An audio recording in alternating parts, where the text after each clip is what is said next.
Сәлем достар. Өткен тақырыпта біз деген Миттельшпильді қарастырдық. Миттельшпильдегі әр жақта орналасқан патшаларға шабуыл жасау. Бұрынғы видеоларда біз не істедік? Сарайға кірмеген патшаға шабуыл жасадық, ол бір жақта орналасқан патшаға шабуыл жасадық, ол екі, әр жақта орналасқан патшаларға шабуыл жасадық. Оның барлығы әдемі, барлығы жақсы. Ойынның басы дебют деп аталады, ойынның ортасы Миттельшпиль деп аталады, ойынның соңы Эндшпиль деп аталады. Ал ойынның ең соңында сіздерде артық сарбаз бар. Осы сарбазды қалай сіздер әзірге айналдыра аласыздар? Бұған да жоспар керек. Егер де сіздердің жоспарыңыз жақсы болатын болса, сіз жеңесіздер. Жоспарыңыз нашар болатын болса, өкінішке орай жеңілесіздер. Бірінші, ойынның соңындағы келесі мәселеге көңіл аудару керек. Біріншіден, ол патшаның белсенділігі болу керек, екіншіден өтетін сарбазды ұйымдастыру керек. Мен бұрынғы сабақтарда сіздерге не айттым? Өтетін сарбаздардың төрт түрі бар. Біріншісін ол шетте тұратын өтетін сарбаз, олардың ішіне А және Б-ға, және G және H-тегі сарбаздар кіреді. Келесісі ол орталықтағы өтетін сарбаздар, ол C, D, E, F осы жердегі орналасқан. Келесі ол қорғалған өтетін сарбаздар болады, ең соңғысы байланған өтетін сарбаздар болады. Дәл қазіргерде байқасаңыздар, біздің артық сарбазымыз бар. Осы сарбазды біз деген барынша не істеу керекпіз? B8-ге жеткізуге тырысу керекпіз. Бірақ егер де біз бұны жалғыз, жападан жалғыз жіберетін болсақ, қаралардың патшасы бар. Әрине, бұл деген қаралардың патшасының қолына тез-ақ түсіп қалады. Сол себепті қазақтың жақсы сөзі бар: жалғыз жүріп жол таппайсың деп.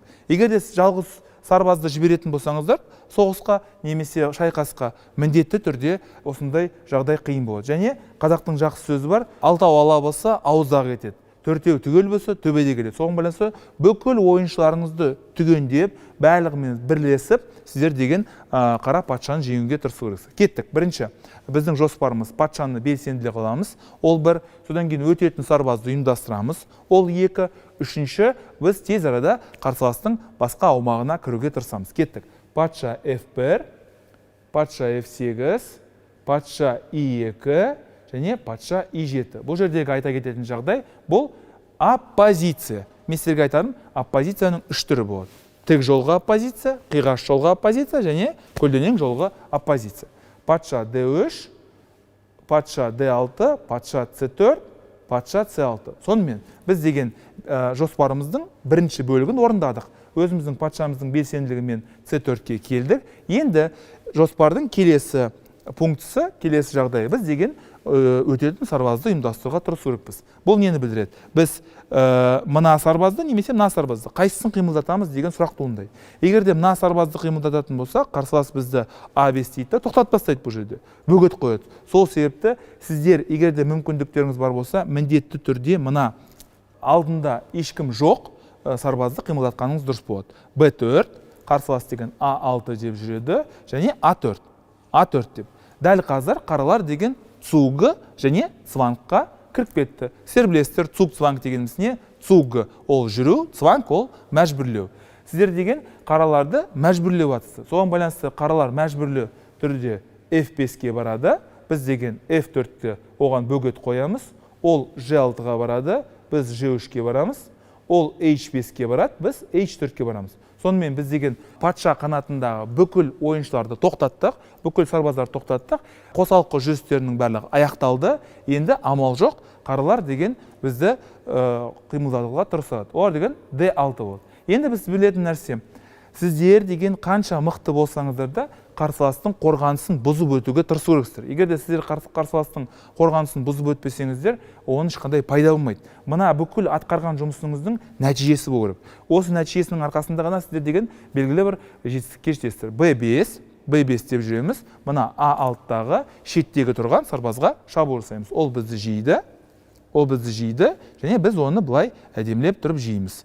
Былай жейміз. Қарсылас деген патшаны C7-ге қояды. Бұл жердегі айта кететін жағдай, бұл шетте тұратын өтетін сарбаз. Мен сіздерге айтылған төрт түрі бар: шетте тұратын, орталықта тұратын, қорғалғаны болады және байланған өтетін сарбаздар болады. Біз деген бұл сарбаз өзінің міндетін атқарды. Бұл сарбазға өзіміздің ризашылығымызды білдірсек болады. Бірақ біз ары қарай даму керекпіз. Біз деген соғысты жеңу керекпіз. Сол себепті бұл сарбазды құрбан етуге тырысамыз. Біз деген патшамызды D5-ке апарамыз, қарсылас деген B6-ға барады, біз деген патшамызды I6-ға апарамыз, ол B5-тегі сарбазымызды жек кетеді.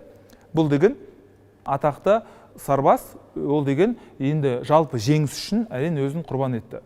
Патша F6, патша C4 және енді біз деген мына артта қалған сарбаздарды осал, қорғансыздың күні деген сияқты қорғансыз сарбаздардың түбіне жетуге тырысамыз. Бұл да шайқастың бір түрі. Патша G6, патша D4, патша F5. Біз деген ақырындап осы қорғансыз сарбаздардың ақырындап жеп атырмыз. Патша I3, патша G5, патша F3 және мынау бізді қызықтырмайды. Бұл бізді қызықтырмайды. Біз мына сарбазды емін-еркін жүргізсек болады. Сіздер бұрынғы видеоларды мұқият қарайтын болсаңыздар, квадрат ережесі деген мәселені талқылаған едік. Квадрат ережесіне сәйкес қараңыздар. Мына жерде екі нүктені қосасыздар. Қосқаннан кейін мына жерді және мына жерді бәрін қосқанда сіздерде квадрат болады. Егер де сіздер байқасаңыздар, қара патша мына F4-тегі сарбаздың квадратында тұрған жоқ. Сол себепті сіздер не істейсіздер? F5 деп айтасыздар. Ештеңе етпейді. G3-тегі де сарбаз бізге аса қажет емес деп айтады. Ол G3-ті жейді, G3-тегі және F6. Егер де сіздер байқасаңыздар, әрине мына F6, F8, D8, D6, F6 осы төрт бұрыш квадраттың ішінде қара патша орналасқан жоқ. Сол себепті біз деген ол F3-ке жүреді, біз F7-ге келесі іс-әрекетте біздің мына орталықта тұратын өтетін сарбазымыз емін-еркін уәзірге айналады. Міне көрдіңіздер ме? Осыдан 30 жыл бұрын мен шахматты үйрендім. 30 жылдың ішінде бұл ойынның түбіне жеткен жоқпын. Сол себепті осы сабақтарды оқыту барысында сіздерде шахмат әлемінен белгілі бір әсер алдыңыздар деген ойдамын. Шахмат ойыны оп-оңай ойындардың қатарына кірмейді. Егер де сіздер бұрынғы сабақтарды мұқият қарайтын болсаңыздар, білесіздер. Есепшінің қанша уақыт бидайды есептегенін және ақылды дана уәзірдің осы ойынның қаншалықты қиын күрделі екенін айтып отқанын сіздер жақсы білесіздер. Соған байланысты қандай да салада белгілі бір жетістікке жеткіңіз келсе, міндетті түрде сіздер еңбек ету керексіздер. Еңбектің арқасында, білімнің арқасында сіздердің күніңіз жарқырайды деген сияқты. Осы сабақтарды қарап, білімдеріңізді жетілдіріңіздер. Сіздерге де шахматтың өзінің септігі тиеді деген ойдамын. Ойлау қабілетіңізді дамытады, есте сақтау қабілетіңізді дамытады және Қазақстан Республикасының болашағы сіздердің қолдарыңызда болғандықтан біз барынша осындай жұмысты атқаруға тырысамыз. Осымен біздің сабақтарымыз аяқталды.